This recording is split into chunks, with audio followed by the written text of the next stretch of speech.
নমস্কাৰ দাসনগৰ চেণ্টাৰলৈ স্বাগতম জনাইছোঁ। মই মানে কি হ'ল পঢ়ি থাকোঁতে টোপনি গ'লোঁ। হয়, আজি আমাৰ টপিকটো হৈছে পঢ়াৰ সময়ত আমাৰ কিয় টোপনি আহে। হয়, আপোনাৰ যদি পঢ়াৰ সময়ত টোপনি আহে এই ভিডিঅ'টো চাওক। মোক বহুতে কমেণ্ট কৰিছে বা পাৰ্চনেলি সুধিছে যে পঢ়াৰ সময়ত আমাৰ টোপনি আহে, পঢ়িব মন নাযায়, তো শুয়ে যাওঁ আৰু। এই কথাটোত মই এটাই কথা কওঁ, মোৰ কিন্তু পঢ়াত কেতিয়াও টোপনি লগা নাছিল বা এতিয়াও মই পঢ়া ষ্টুডেণ্ট, মোৰ কিন্তু পঢ়াৰ সময়ত টোপনি নালাগে। টোপনি আমাৰ লাগে কিয়? যেতিয়া আমাৰ ভাগৰ লাগে, যেতিয়া আমি বহুত কণ্ট্ৰল কৰিব নোৱাৰা, আমাৰ স্মৃতি হৈ যায় জমা, আমি পাহৰিব লাগে, তেতিয়া আমাৰ টোপনি লাগে। চ' মই সেইটো কাৰণে কৈছোঁ মোৰ পঢ়া সময়ত কেতিয়াও টোপনি নালাগে।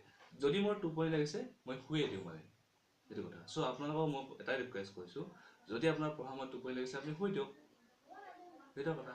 আৰু আমাৰ কি কয় ৰিডিউচ স্লিপিঙৰ কাৰণে টেবলেট পায়, কিছুমানে খাই দিয়ে, এইটো বেয়া কথা। পৰীক্ষাৰ সময়ত কিছুমানে খায়, এনেকৈ খাই কিছুমানে থাকে। কিন্তু মোৰ মতে পঢ়াৰ সময়ত যদি টোপনি লাগিছে শুই দিয়াটো ভাল। শুই উঠি আকৌ পঢ়িব, সেইটো কথা। চ' মোৰ ভিডিঅ'টো যদি ভাল লাগিছে লাইক কৰিব, শ্বেয়াৰ কৰিব আৰু কমেণ্টটো জৰুৰ কৰিবই আৰু ছাবস্ক্ৰাইব কৰিব, কাৰণ মই মাহে এটা ভিডিঅ' দিওঁ। ধন্যবাদ।